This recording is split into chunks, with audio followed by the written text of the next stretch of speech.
তার সন্তানকে বলতেছেন, সন্তান তুমি স্বর্ণের ব্যবসা করো।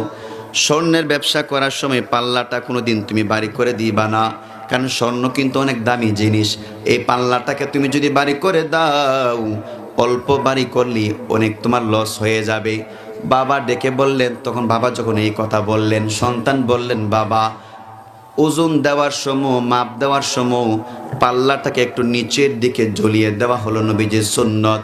তখন বাবা বললেন, সব জায়গাতে সুন্নত পালন করতে হয় না।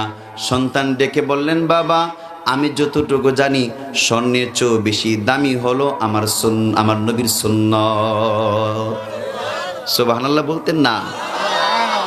সন্তান ডেকে বললেন, বাবা আমি যতটুকু জানি নবীর সুন্নত হলো স্বর্ণের চেয়ে বেশি দামি, সুতরাং আমি নবীর সুন্নত হলো পাল্লাটাকে একটু ওজন দাবিয়ে দেওয়া, একটু সেদিকে হেলিয়ে দেওয়া। আমাদের অঞ্চলে অনেক মানুষ মুসলমান, তারা নবীর উম্মত বলে তারা দাবি করে, কিন্তু তারা মাপের ক্ষেত্রেও মানুষদেরকে কম কম দেয়, ক্রেতাদেরকে কম দেয়। দুধ দেওয়ার সময় ক্রেতাদেরকে কম দেয়, এমন বিক্রেতা সমাজের মধ্যে আছে না নাই?